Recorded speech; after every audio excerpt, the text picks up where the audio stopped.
आज हम बात करेंगे प्रोटीन, एंजाइम, विटामिन और न्यूक्लिक अम्लों की। पहला ही हम बात करते हैं कि भाई जीवों में जो अनेक प्रकार के जैव अणु पाए जाते हैं उनकी संरचना, कार्यप्रणाली बहुत महत्वपूर्ण भूमिका निभाते हैं। इनमें कार्बोहाइड्रेट, प्रोटीन, न्यूक्लिक अम्ल, विटामिन, एंजाइम ये सभी हमारे जो है प्रमुख अवयव होते हैं। इसमें पहली ही बात हम करेंगे बेटे अमीनो अम्लों की।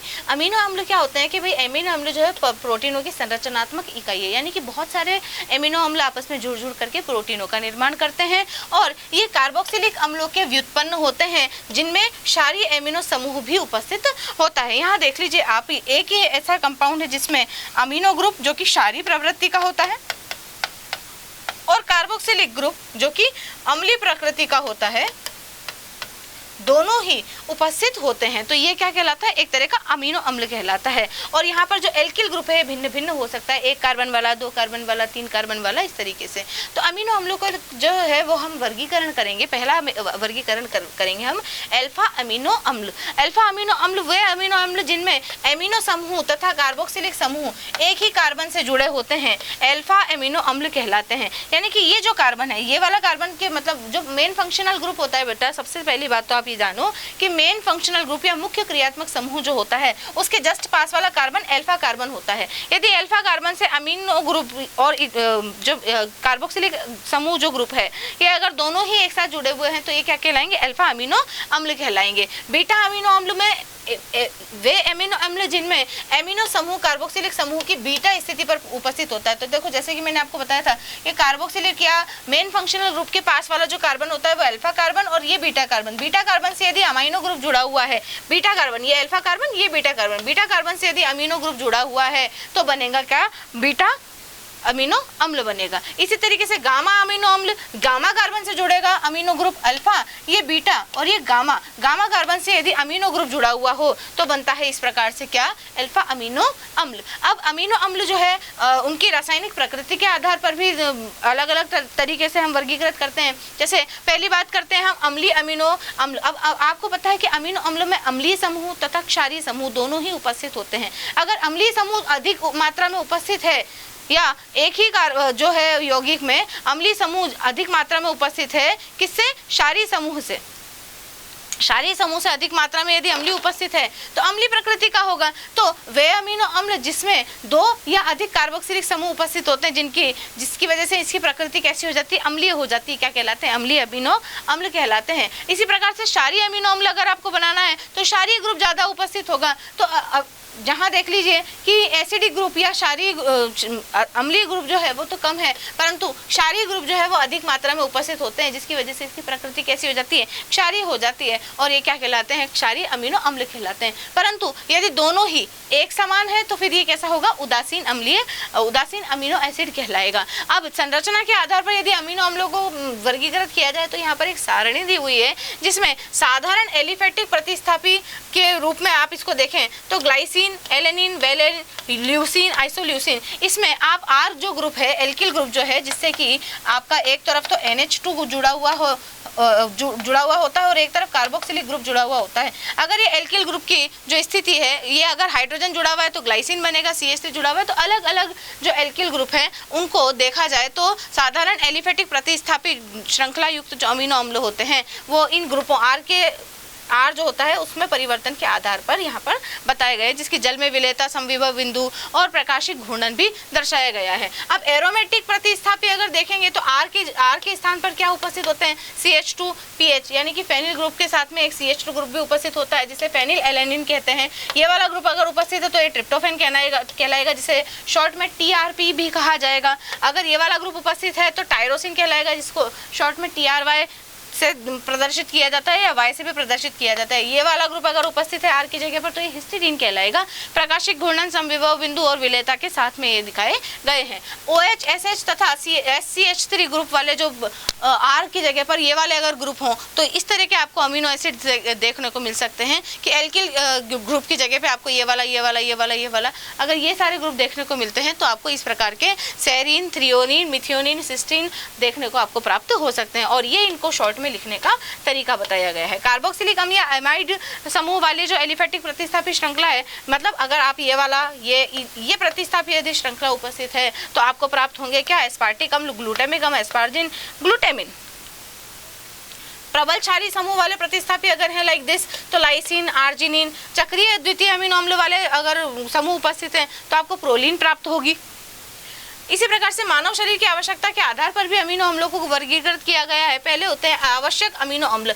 आवश्यक अमीनो अम्ल वे होते हैं बेटा जो शरीर में संश्लेषित नहीं होते हैं, तो जिनका संश्लेषण जो है मानव शरीर में नहीं हो पाता है, तो उनको लेने के लिए आपको अलग से कुछ चीज़ें लेनी होती हैं। जैसे कि कुल 10 में टोटल अमीनो अम्ल जो है वो 20 प्रकार के होते हैं बेटा, जिसमें से 10 जो होते हैं वो तो आवश्यक या एसेंशियल अमीनो अम्ल होते हैं जो हमारी बॉडी में नहीं बनते हैं और जो हमारी बॉडी में अपने आप ही बन जाते हैं, संश्लेषित हो जाते हैं, उनको हमें अलग से लेने की आवश्यकता नहीं पड़ती है। तो वो क्या कहलाते हैं, अनावश्यक या नॉन एसेंशियल अमीनो अम्ल। यहाँ पर हम बात कर रहे हैं एसेंशियल अमीनो अम्ल जो कि 10 प्रकार के होते हैं। कौन से, valine, isoleucine, leucine, phenyl, alanine, tryptophan, threonine, methionine, lysine, arginine और हिस्टिडीन। इसको एक तो इन आवश्यक अमीनो अम्लों को याद रखने के लिए एक ट्रिक यहाँ पर, एक बहुत पुरानी ट्रिक है, टीवी मिल पाथ। टीवी मिल पाथ, इस टीवी मिल पाथ वाली ट्रिक से आप एसेंशियल अमीनो अम्ल याद रख सकते हैं, जिसमें tryptophan, valine, methionine, isoleucine, leucine, lysine, phenyl alanine, arginine, tryptophan और हिस्टिडीन, ये 10 अमीनो अम्ल आपको देखने को मिलेंगे जो कि आवश्यक होते हैं। इनके अलावा जो 10 टाइप के जो बच गए हैं 20 में से, वो क्या होंगे आपके अनावश्यक अमीनो अम्ल। अनावश्यक अमीनो अम्ल जो मानव शरीर में ही संश्लेषित हो जाते हैं और इनको अलग से लेने की आवश्यकता नहीं पड़ती है, जिसके उदाहरण ये glycine, alanine, tyrosine, serine, proline, cysteine, aspartic अम्ल, ग्लूटामिक अम्ल, हाइड्रोक्सी प्रोपिन वगैरह इसके उदाहरण होते हैं। अमीनो अम्लों का नामकरण किस प्रकार किया जाता है मेरे बच्चों, तो अमीनो अम्ल का जो नामकरण है आईयूपीएसी पद्धति के अनुसार किया जाता है। कैसे करते हैं कि सबसे पहले तो आप क्या करते हैं कि भाई सुविधा के लिए इसके जो साधारण नाम है उसके प्रथम 3 अक्षर को इसका संक्षिप्त नाम मान लेते हैं। जैसे ग्लाइसिन है ना, तो इसको GLY, आपने देखा ना जब ये हमने अमीनो अम्ल बनाए थे तो 3-3 अक्षरों के नाम लिखे हुए थे। वो एक्चुअली क्या है कि इनके नामों के प्रथम 3 अक्षर होते हैं। जैसे ग्लाइसिन के लिए GLY, एलेनिन के लिए ALA हम लिख लेते हैं। फिर अल्फा अमीनो अम्लों का जो त्रिविम रसायन है, पहले इसके साधारण नाम लिखने के लिए हम ऐसे काम कर लेते हैं। बाकी अगर आपको आईयूपीएसी नाम लिखना हो तो फिर आप इसके पास वाले कार्बन को अल्फा, तो अल्फा अमीनो इथेनोइक अम्ल, इस प्रकार से इसका नाम लिख सकते हैं।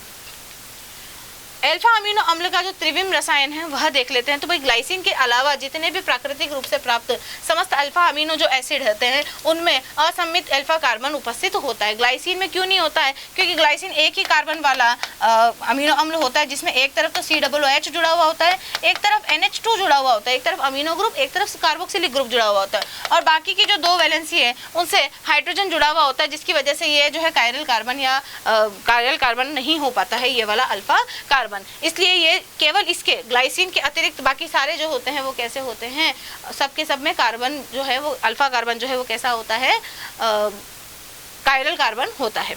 अब कायरल कार्बन की वजह से क्या होता है, ये प्रतिबिंब रूप में पाए जाएंगे और विन्यास इसके जो है अलग अलग टाइप के पाए जाएंगे, और यह विन्यास सिस्टीन के अतिरिक्त समस्त दशाओं में S ही होता है। सिस्टीन का सिर्फ R होता है, बाकी सबका S होता है। मतलब जिसमें S है उसका S नहीं होता है, मतलब सिस्टीन का नाम S से शुरू होता है ना, तो S का R बनेगा, बाकी सबका S बनेगा।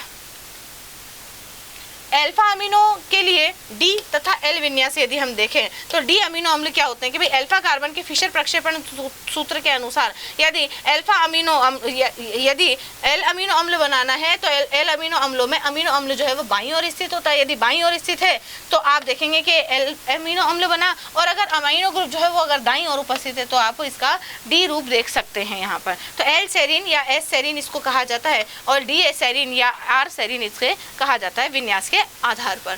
भौतिक गुणधर्म अगर इनके देखें तो अल्फा अमीनो अम्ल जो है साधारणतः रंगहीन, स्वाद में मीठे, क्रिस्टलीय, ठोस होते हैं और जिनका गलनांक जो है उच्च होता है, कितना 475 केल्विन से भी ज्यादा होता है। जल में विलय होते हैं और कार्बनिक विलायकों में अविलेय होते हैं। ऐसा इसलिए होता है क्योंकि आंतरिक ज्यूटर आयन का निर्माण कर लेते हैं। अब ज्यूटर आयन क्या होता है कि ये जो अल्फा अमीनो अम्ल है, इस अल्फा अमीनो अम्ल में यहाँ का हाइड्रोजन निकल करके इस नाइट्रोजन के साथ में चला जाता है और यहाँ पर पॉजिटिव चार्ज और नेगेटिव चार्ज दोनों ही आकर के इकट्ठे हो जाते हैं एक ही साथ। यह आयन क्या कहलाता है? ज्यूटर आयन कहलाता है। तो ग्लाइसिन को छोड़कर सभी प्राकृतिक अल्फा अमीनो अम्लों में एक अनसममित कार्बन परमाणु उपस्थित होता है, अतः ये किरल अणु कहलाते हैं तथा प्रकाशिक रूप से सक्रिय होते हैं। एल और डी कन्फर्मेशन शो करते हैं या एस और आर कन्फर्मेशन ये शो करते हैं। अभी थोड़ी देर पहले हम बात कर चुके हैं, एल अगर बाईं ओर स्थित है तो एल, और अगर दाईं ओर अमीनो ग्रुप उपस्थित है तो डी बनाएगा।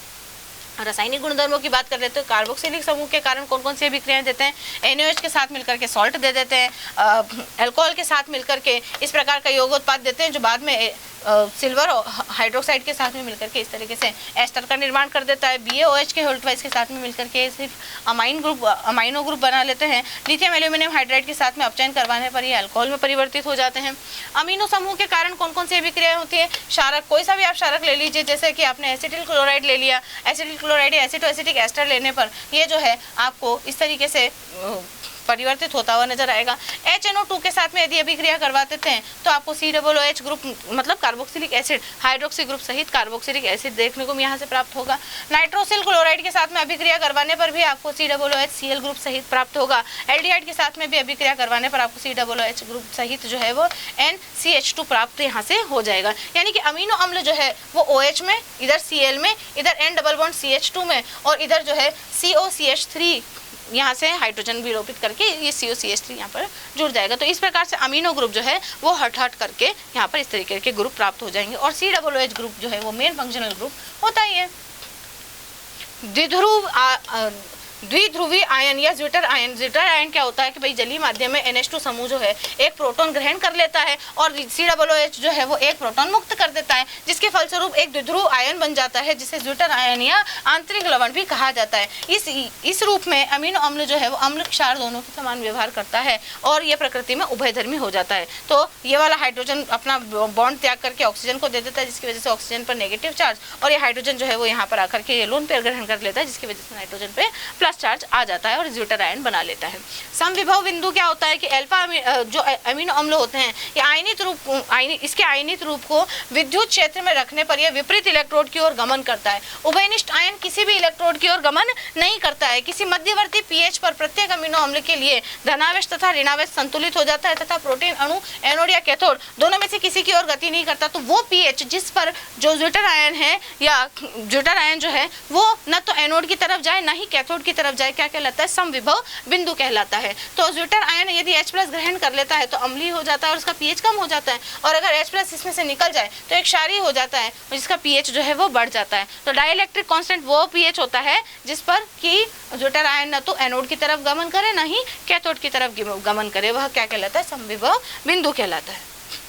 इसके उपयोग क्या है? प्रोटीन का निर्माण करता है, शरीर की वृद्धि के लिए आवश्यक होता है, हार्मोन निर्माण करता है और विषैले पदार्थों के निष्कर्षण में भी ये काम आता है। प्रोटीन की बात करते हैं तो प्रोटीन क्या होते हैं? प्रोटीन नाइट्रोजन युक्त जटिल अणु होते हैं, विकास वृद्धि वगैरह के लिए आवश्यक होते हैं और अणुभार जो है सामान्यतया 10,000 से भी अधिक 10,000 U से भी अधिक का इसका अणुभार पाया जाता है। प्रोटीन जो है वो बहुलक होते हैं जिनकी एकलक इकाइयाँ क्या होती हैं? अल्फा अमीनो अम्ल, जो भी अभी अपन ने पढ़े हैं। अल्फा अमीनो अम्ल इनकी एकलक इकाइयाँ होती हैं जो मिल करके बहुलीकृत अमीनो अम्ल एमाइड भी कहलाती हैं और इसी को आप जो है प्रोटीन कहते हैं। प्रोटीन के जो मुख्य स्रोत आपको मालूम है, दालें, दूध, पनीर, अंडा, मूंगफली, मांस, मछली वगैरह जो भी प्रोटीन के स्रोत हैं वो पाए जाते हैं। सोयाबीन में जो प्रोटीन है 74% पाया जाता है, अंडे में 14%, दूध में 4%, मांस में 22% और गेहूं में 12% जो है प्रोटीन पाया जाता है। तो सबसे ज़्यादा प्रोटीन दालों में पाया जाता है या सोयाबीन में पाया जाता है, कितना? 54% पाया जाता है। तो सीधी सी बात है कि प्रोटीन का मुख्य स्रोत जो है वो क्या हुआ?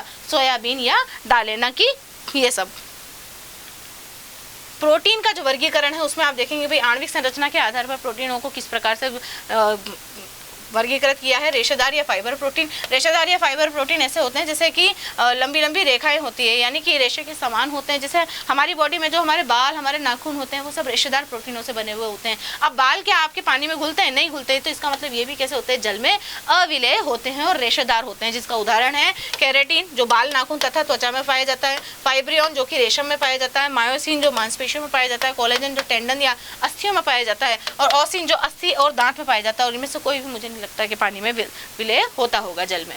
गोलीय या ग्लोबुलर प्रोटीन, ग्लोबुलर प्रोटीन जो होते हैं वो ऐसे कॉइल्ड लाइक स्ट्रक्चर होती है बेटा, जैसे इस तरह की एक स्ट्रक्चर होती है जिसमें दो एंड्स पाए जाते हैं, एक अंदर वाला और एक बाहर वाला। ये गोलाकार होती है और इस प्रकार लिपटी होती है। संपूर्ण प्रोटीन गोलाकार होती है, जिसका enzyme, hormone, antibody, haemoglobin, fibrinogen, albumin वगैरह एग्जाम्पल हैं। और यह जो है जल में विलयशील होती हैं, क्योंकि इसमें बाह्य जो आउटर एंड होता है या बाह्यतम जो भाग होता है, यह तो जल रागी होता है, और जो अंदर वाला जो भाग होता है, इसका अंदर वाला जो एंड होता है, वह जल विरागी होता है। जल अपघटन के उत्पाद के आधार पर प्रोटीनों को किस प्रकार बांटा गया है? भाई सरल प्रोटीन में केवल एक ही प्रकार के अमीनो अम्ल यूनिट पाई जाएगी, जैसे प्रोलिमिन, ग्लूटेनिन, ऑक्सीजेनिन, ग्लोबुलिन वगैरह। ये जो प्रोटीन है, इनको आप अगर जल अपघटित करवाते तो एक ही प्रकार की मोनोमर यूनिट अल्फा अमीनो अम्ल आपको प्राप्त होगी। संयुगी प्रोटीन में एक से अधिक प्रकार की अल्फा अमीनो अम्ल यूनिट आपको प्राप्त होगी, जिसमें से इसके अतिरिक्त अप्रोटीनीय भाग यानी कि प्रोस्थेटिक समूह भी यहाँ पर प्राप्त होते हैं, जैसे कि न्यूक्लियोप्रोटीन में प्रोस्थेटिक समूह जो है वो न्यूक्लिक अम्ल होता है। लिपोप्रोटीन में जो प्रोस्थेटिक समूह होता है वो लिपिड होता है। फॉस्फोप्रोटीन में जो प्रोस्थेटिक समूह होता है वो फॉस्फोरिक अम्ल होता है। ग्लाइकोप्रोटीन में प्रोस्थेटिक समूह जो है वो शर्करा होती है। तो जैसा जैसा इनका नाम होता है, इसमें वही वाला जो है प्रोस्थेटिक ग्रुप पाया जाता है। व्युत्पन्न प्रोटीन वे सरल या संयुग्मी प्रोटीनों के अम्ल क्षार या एंजाइम द्वारा आंशिक जल अपघटन की क्रिया से प्राप्त होता है। यानी कि अम्ल क्षार जो अम्लीय और क्षारीय जो और संयुग्मी सरल दोनों ही टाइप के अमीनो अम्लों को यदि आप मिला देते हैं और अम्ल क्षार या एंजाइम द्वारा उनका आंशिक जल अपघटन करवा देते हैं, तो आपको प्राप्त जो प्रोटीन होते हैं वो व्युत्पन्न प्रोटीन कहलाते हैं, जिनका उदाहरण यहाँ पर आपको दे रखे हैं। कार्य के आधार पर संरचनात्मक प्रोटीन जो है वो रेशेदार प्रोटीन होते हैं, और वो कोलेजन, चमड़ी जो अभी आपने देखे हैं एग्जाम्पल, वो सभी। संकुचित प्रोटीन मांसपेशियों में उपस्थित होते हैं, जो मायोसिन, एक्टिन वगैरह के नाम से जाने जाते हैं। एंजाइम क्या होते हैं? प्रोटीन के वे समूह जो जैव उत्प्रेरक की भांति काम करते हैं, जिसके एग्जाम्पल यहाँ ट्राइसिन और पेप्सिन के नाम से दिए हुए हैं। हार्मोन क्या होते हैं? जो प्रोटीन के ये समूह वाहक का कार्य करते हैं। किसका काम करते हैं? वाहक का काम करते हैं, जैसे इंसुलिन। एंटीबॉडी या रक्षक प्रोटीन, जब हमारे शरीर में कोई रोगाणु आ जाता है तो रोगाणु को दूर करने के लिए, उससे लड़ने के लिए जो काम आते हैं, वो वाले एंटीबॉडीज उत्पन्न करते हैं। अब ये वाले प्रोटीन जो है वो एंटीजन या एंटीबॉडी उत्पन्न करते हैं, जो आक्रमणकारी स्पीशीज को शरीर से बाहर निकाल देते हैं। जैसे कि रक्त में उपस्थित गामा ग्लोबुलिन जो होता है वो एक एंटीबॉडी या रक्षक की तरह काम करता है। रक्त प्रोटीन जो है रक्त में उपस्थित होता है, जैसे फाइब्रिनोज, हीमोग्लोबिन, एल्बुमिन।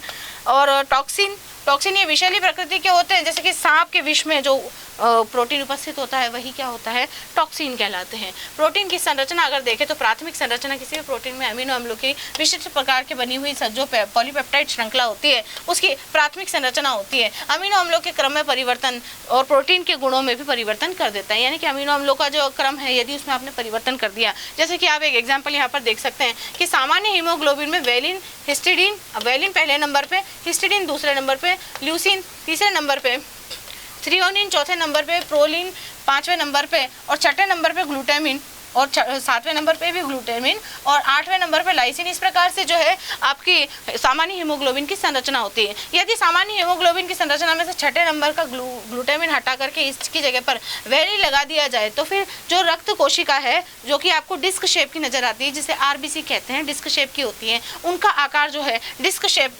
अगर सामान्य प्रोटीन की संरचना है या जो सीरीज है उसमें जो प्रोटीनों का जो क्रम है वो यदि इस प्रकार का है, तो आपकी आरबीसी की जो स्ट्रक्चर है वो एज इट इज ही रहती है। परंतु यदि आपने ग्लूटामिन की जगह पर वेलिन लगा दिया, तो ये जो आरबीसी की संरचना है ये परिवर्तित होकर के हसिया के आकार की हो जाएगी, हसिया के आकार की हो जाती है। और हसिया के आकार की होने की वजह से हसिया को कहा जाता है sickle cell. Sickle cell anaemia यहाँ से हो जाता है। केवल एक क्रम में चेंज करने पर, एक अमीनो अम्ल के क्रम में परिवर्तन से इतनी भयंकर बीमारी हो जाती है। द्वितीयक संरचना जो है पॉलीपेप्टाइड की हाइड्रोजन बंध द्वारा आबंधित प्रोटीन की संरचनाएं होती हैं। इसमें क्या होता है कि एक अमीनो अम्ल दूसरे अमीनो अम्ल से लंबी चेन के साथ साथ तो जुड़ता ही है, और वो चेन भी आपस में एक दूसरे के साथ में हाइड्रोजन बंध बना करके जुड़ जाती है और इस प्रकार की ऐसी संरचनाओं का निर्माण करती है। ये दो टाइप की होती है। एक तो होती है अल्फा हेलिक्स संरचना। अल्फा हेलिक्स संरचना में आप देख सकते हैं कि ये वाला जो है एक अमीनो एसिड है, फिर ये वाला एक अमीनो एसिड है, फिर ये आगे भी इस तरीके से अमीनो एसिड की लंबी लंबी चेन्स हैं, और ये लंबी लंबी चेन जो है आपस में यहाँ से यहाँ और यहाँ से यहाँ पर हाइड्रोजन बंध बना करके एक कॉइल्ड स्ट्रक्चर का निर्माण कर लेती हैं, हेलिक्स स्ट्रक्चर का निर्माण कर लेती है। तो इस श्रृंखला में अमीनो अम्ल जो है कार्बन डबल बॉन्ड ऑक्सीजन समूह तथा चौथे अमीनो अम्ल के साथ में, यानी कि पहला COOH ग्रुप का कार्बन ये वाला समूह कार्बोक्सिलिक समूह और चौथे नंबर का अमाइन जो ग्रुप है वे आपस में क्या करते हैं, हाइड्रोजन बंध बना लेते हैं, जिसकी वजह से दक्षिणावर्त पेज के समान जुड़ी हुई संरचना बनती है। और इस प्रकार हाइड्रोजन आबंध बनने के कारण पॉलीपेप्टाइड श्रृंखला जो है कुंडली के रूप में घूम जाती है। जैसे कि अल्फा केराटिन जो हमारे नाखून बालों में, मायोसिन, एक्टिन, इन सभी में पाया जाता है। लहरिया परतदार संरचना। इस लहरिया परतदार संरचना में क्या होता है, श्रृंखलाएं जो है एक दूसरे के समानांतर, देखो इस तरीके से समांतर एक श्रृंखला और दूसरी श्रृंखला होती है। एक श्रृंखला और दूसरी श्रृंखला के बीच में यदि इस प्रकार से हाइड्रोजन बंध का निर्माण होता है तो आपको बीटा लहरिया परत संरचना या बीटा प्लेटेड शीट स्ट्रक्चर का निर्माण हो जाता है। तृतीयक संरचना की बात करें तो पॉलीपेप्टाइड जो है उन श्रृंखलाओं के मुड़ने, लिपटने और कुंडलीकृत होने के कारण, मतलब पहली वाली जो संरचना थी वो, दूसरी वाली संरचना थी वो, और मुड़ने की वजह से इस तरीके का एक गुच्छेदार जो संरचना आपको प्राप्त होती है वही क्या कहलाती है, तृतीयक संरचना कहलाती है। ये भी जो है हाइड्रोजन बंध, डाइसल्फाइड बंध तथा विद्युत आकर्षण के द्वारा जुड़ी हुई रहती है। रेशेदार प्रोटीन की तृतीयक संरचना जो है किस प्रकार से बनती है, इसमें संपूर्ण प्रोटीन जो है वो एक समान द्वितीयक संरचना अर्थात अल्फा हेलिक्स या बीटा लहरिया परत संरचना होती है, जो केराटिन या कोलेजन में पाई जाती है। ग्लोबल प्रोटीन की जो तृतीयक संरचना होती है इसमें संपूर्ण अणु की जो लंबाई है उसके समान ही द्वितीयक संरचना नहीं होती है। अणु के कुछ भाग जो है अल्फा हेलिक्स संरचना तथा दूसरा भाग जो है बीटा प्लेटेड शीट के समान तथा शेष भाग जो है वो अनियमित कुंडली संरचना के समान होता है। इनके उदाहरण एंजाइम, एंटीबॉडी, मायोग्लोबिन होते हैं, यानी कि इसमें तीनों ही टाइप की अलग अलग संरचनाएं पाई जाती हैं। चतुष्क संरचना की बात करें तो चतुष्क संरचना में यह संरचना तब बनती है जब दो या दो से अधिक पॉलीपेप्टाइड जो श्रृंखलाएं हैं सहसंयोजक बंध के द्वारा के अतिरिक्त अन्य प्रकार के आबंधों जैसे हाइड्रोजन बंध, विद्युत आकर्षण बंध, वॉन डर वाल बंध द्वारा जुड़ी हुई होती हैं और कई इकाइयां आपस में जुड़कर एक वृहद त्रिविम विन्यासी आकृति, किसी वृहद त्रिविम, देख लीजिए ये कैसा एक गुच्छे जैसा बना हुआ है ना, तो ऐसी चतुष्क संरचना का निर्माण यहाँ से हो जाता है, जिसे आप क्या कहते हैं, वृहद त्रिविम विन्यासी आकृति की तरह ये उपस्थित हो जाती है। और सर्वाधिक स्थायी संरचना भी यही होती है। कमाल की बात देखो, प्रोटीनों की संरचना को स्थायी बनाने के लिए कौन कौन से कारक, आयनिक बंध होना चाहिए या लवण बंध होना चाहिए, हाइड्रोजन बंध, हाइड्रोफोबिक आबंध तथा डाइसल्फाइड बंध, अरे जितने भी टाइप के बंध होंगे वो सभी इसको स्टेबल या स्थायी बनाने का काम करेंगे।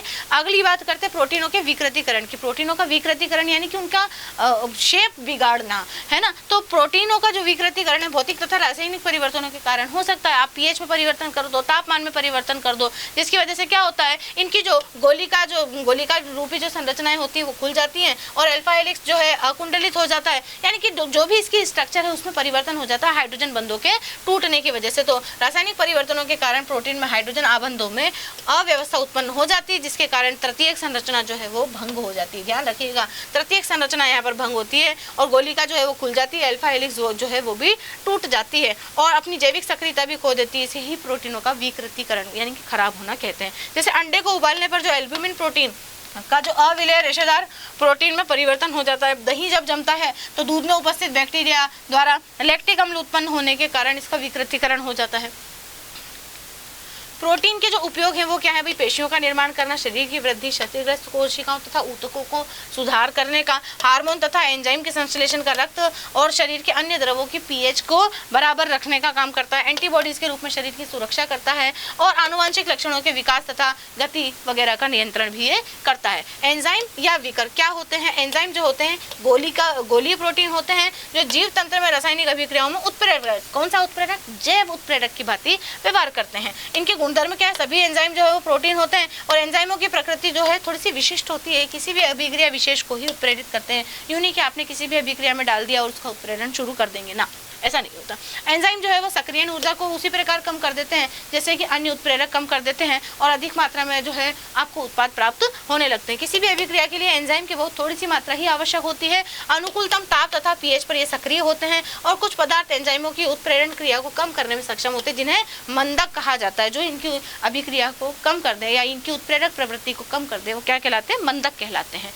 एंजाइमों का जो नामकरण तथा वर्गीकरण किस प्रकार से किया जाता है, भाई किसी भी अभिक्रिया में जो एंजाइम उपस्थित है या जिन पदार्थों पर क्रिया करते हैं उन्हें क्रियाधार कहते हैं। प्रायः एंजाइमों का नामकरण जो है उन्हीं क्रियाधारों के नाम के आधार पर किया जाता है और अंत में हम जो है प्रीफिक्स सफिक्स जो है वो एज लगा देते, ASE एज सफिक्स लगा देते, जैसे कि फ्यूमरेज फ्यूमेरिक अम्ल के मैलिक अम्ल में परिवर्तन को प्रदर्शित करता है। तो फ्यूमेरिक अम्ल क्या है, सबस्ट्रेट है, तो वहां से ले लिया फ्यूमर और पीछे लगा दिया एज, तो बन गया क्या, फ्यूमरेज।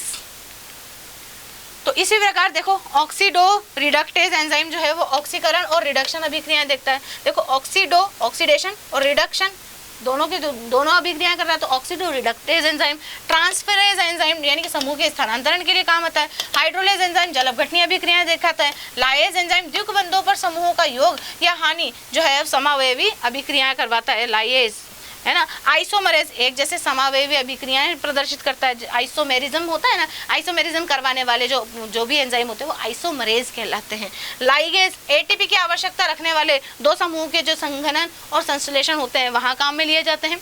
एंजाइम की क्रियाविधि किस प्रकार से होती है, किसी अभिक्रिया की प्रगति के लिए एंजाइम जो है वो तो बहुत थोड़ी सी मात्रा में उपस्थित लिया जाता है और रासायनिक उत्प्रेरक के समान यह काम करता है। यह क्या करता है कि एंजाइम भी सक्रियण ऊर्जा के परिमाण को कम कर देता है और इस प्रकार से मान लीजिए कोई एंजाइम ई अभिकारक एस के द्वारा एक प्रकार का ये मध्यवर्ती बनाते हैं। मध्यवर्ती जो है ये एंजाइम ई मध्यवर्ती से जब एंजाइम को अलग करना होता है तो एंजाइम अभिकारक संकुल से एंजाइम ई तथा उत्पाद पी का निर्माण हो जाता है। ये जो है ईपी में परिवर्तित होता है और ये ईपी जो है बाद में टूट करके एंजाइम अलग दे देता है तथा उत्पाद में अलग अपघटित हो जाता है।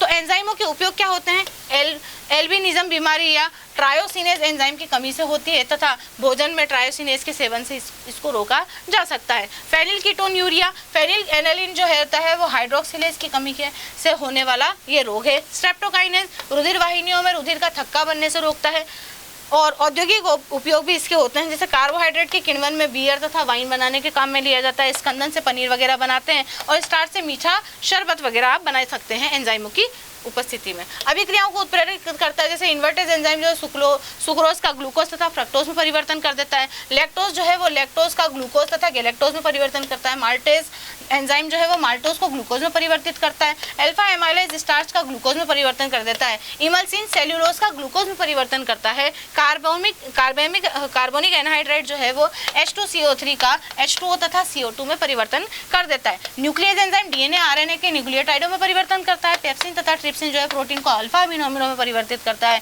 डीएनए पॉलीमरेज जो है डीऑक्सी न्यूक्लियोटाइड ट्राइफॉस्फेट को डीएनए में डीऑक्सी न्यूक्लियोटाइड ट्राइफॉस्फेट को डीएनए में कन्वर्ट कर देता है।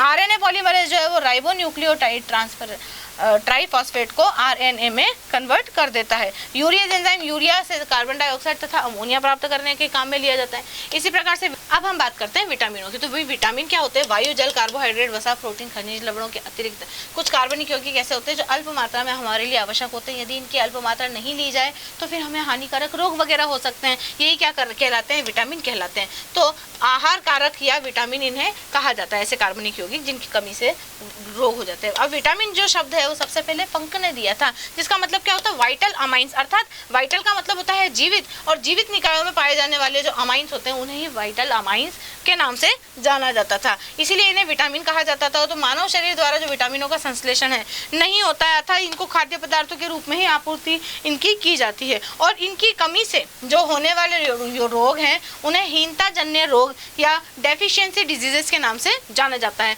अब इनका जो वर्गीकरण है वसा में विलय तथा जल में विलयता के आधार पर किया जाता है। वसा में विलय होने वाले जो भी विटामिन होते हैं उन्हें वसा विलय विटामिन कहते हैं, जिसको ए, डी, ई और के, ए, डी, ई और के जो विटामिन होते हैं, केवल ये 4 विटामिन ही जो हैं वो वसा में विलय होते हैं, तो जल में अविलय होते हैं। और 2 ही जो विटामिन होते हैं वो जल में विलय होते हैं, केवल विटामिन बी और विटामिन सी। विटामिन बी में पूरा बी कॉम्प्लेक्स आ जाता है।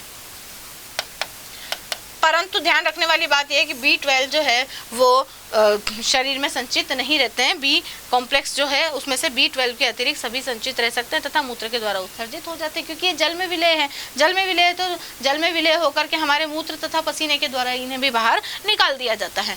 तो विटामिन, उनके स्रोत, महत्व, अभावजन्य रोग जो हैं वो यहाँ पर दिए हुए हैं। आपको विटामिन ए या रेटिनॉल जो है वो किन किन स्रोतों से प्राप्त होता है, इसका महत्व क्या है, तथा अभावजन्य रोग जो है इनके लिए सौंधी या जीरोफ्थैल्मिया जो है इसके रोग हैं। इस प्रकार से एक पूरी की पूरी विटामिन की लिस्ट है, ए से लेके B1, B2, B3, B5, B4 नहीं होता है, B5, B6, B12 के बाद में फॉलिक अम्ल, vitamin H, vitamin C, vitamin D और विटामिन के, विटामिन ई। इस प्रकार से आपको अलग अलग जो विटामिन हैं उनके अलग अलग विटामिन के स्रोत, महत्व और अभावजन्य रोग दिए हुए हैं। ध्यान रखने वाली बात यह है कि विटामिन ए को रेटिनॉल या जीरोफ्थॉल कहा जाता है। विटामिन बी को जो है बी कॉम्प्लेक्स के रूप में पाया जाता है, जिसमें B1, B2 से लेकर के B12 तक पाए जाते हैं। B1 का नाम थायमिन या एन्यूरिया होता है, B2 को राइबोफ्लेविन के नाम से या लैक्टोफ्लेविन के नाम से जाना जाता है। तो इस प्रकार जो है आप पूरे एक लिस्ट यहाँ पर दी हुई है, इससे आप विटामिन और उनके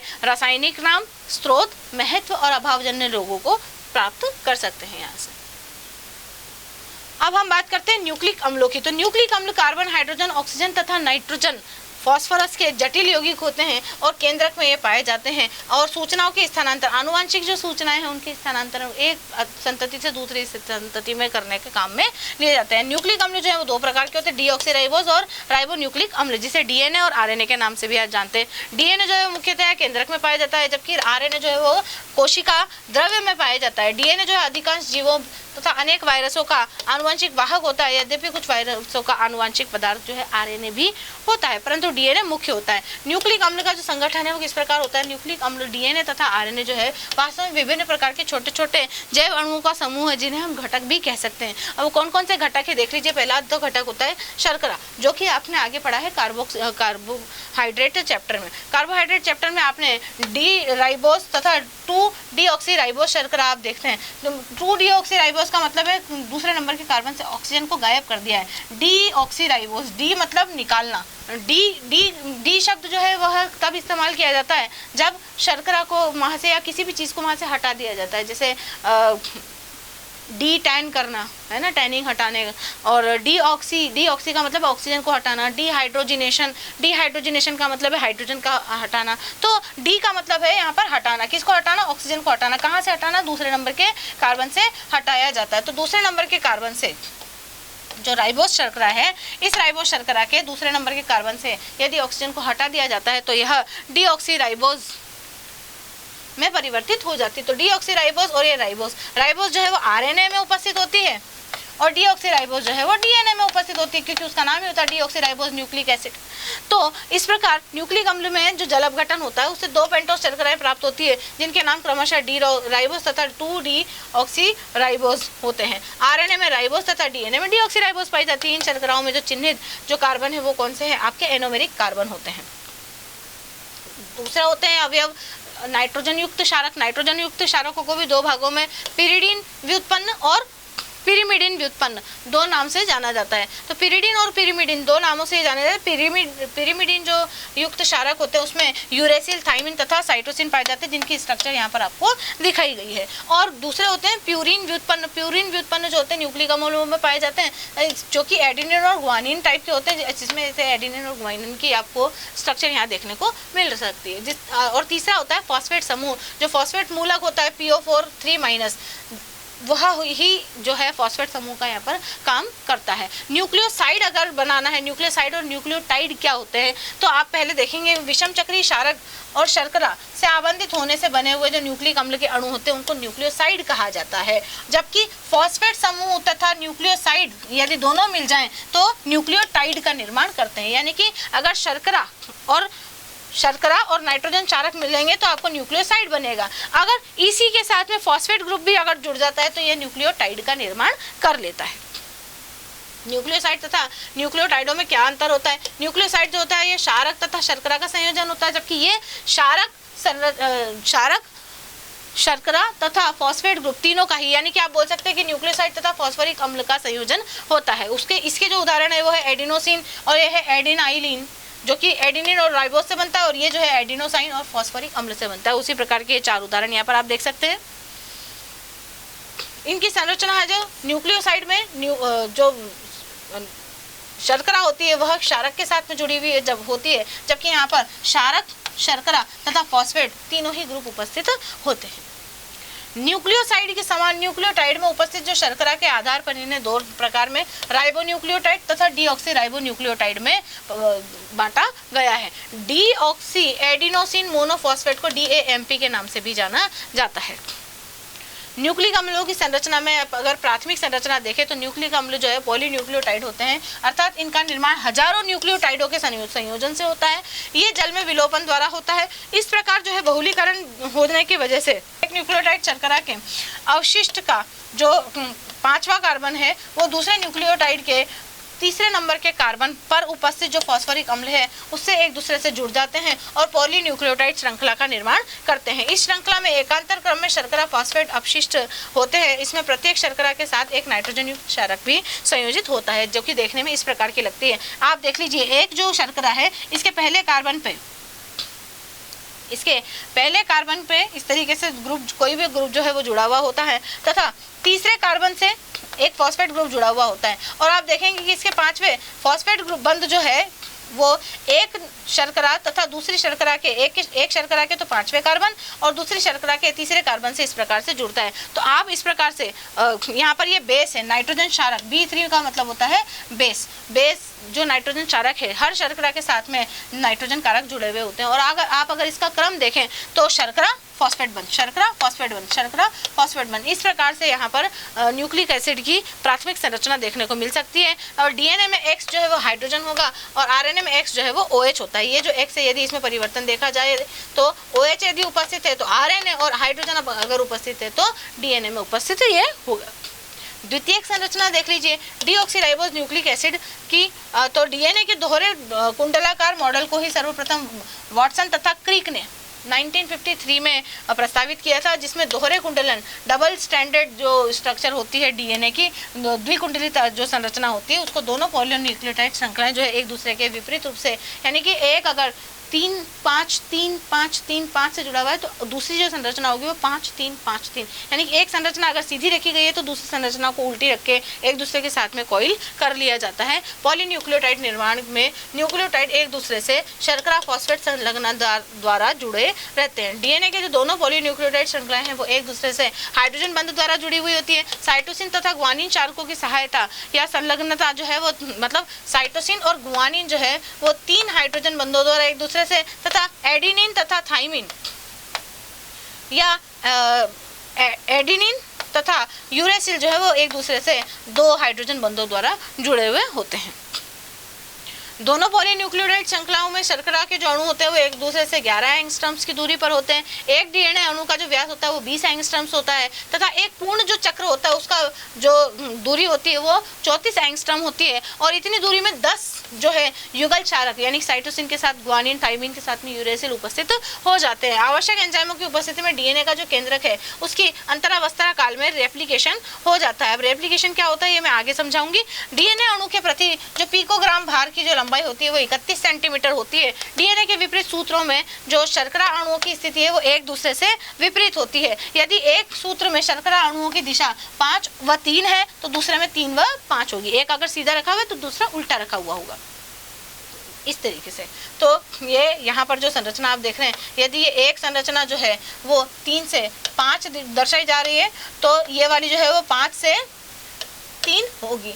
तो और यहाँ पर ये जो एक स्ट्रैंड है इसकी जो दूरी है वो कितनी होगी, 34 एंगस्ट्रॉम होगी, और व्यास जो होगा इसका 20 एंगस्ट्रॉम होगा, और नाइट्रोजन क्षारकों के बीच की जो दूरी होगी वो 10 एंगस्ट्रॉम की होगी। और इसमें जो ये नाइट्रोजन क्षारक होंगे वो इस प्रकार से कितने उपस्थित होंगे, टोटल 10 नाइट्रोजन क्षारक उपस्थित होते हैं। यही डीएनए की द्विकुंडलिनी संरचना होती है। पिरिडीन तथा प्यूरिन का जो अनुपात होता है 1:1 होता है। प्रत्येक न्यूक्लियोटाइड का जो अणुभार होता है वो कितना होता है बेटा, 600 होता है।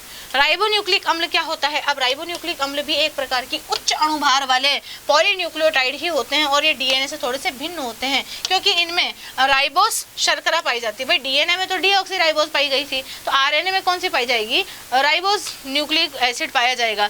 तो नाम भी क्या है, राइबोन्यूक्लिक अम्ल या राइबोन्यूक्लिक एसिड। राइबोन्यूक्लिक एसिड में राइबोस शर्करा पाई जाती है, जबकि डीएनए में डीऑक्सीराइबोस पाई जाती है। और इसमें एकल रज्जु, इसमें डबल स्ट्रैंड नहीं होती, केवल एक ही स्ट्रैंड होती है। आरएनए जो है 3 प्रकार का होता है, एमआरएनए, आरआरएनए और टीआरएनए। एमआरएनए को मैसेंजर आरएनए, आरआरएनए को राइबोसोमल आरएनए और टीआरएनए को ट्रांसफर आरएनए कहा जाता है। किस और ये विदलन द्वारा, इस एमआरएनए जो है वो विदलन के समय, ये विदलन के अंत में तथा ये गैस्ट्रोला भवन के समय निर्माण इनका होता है।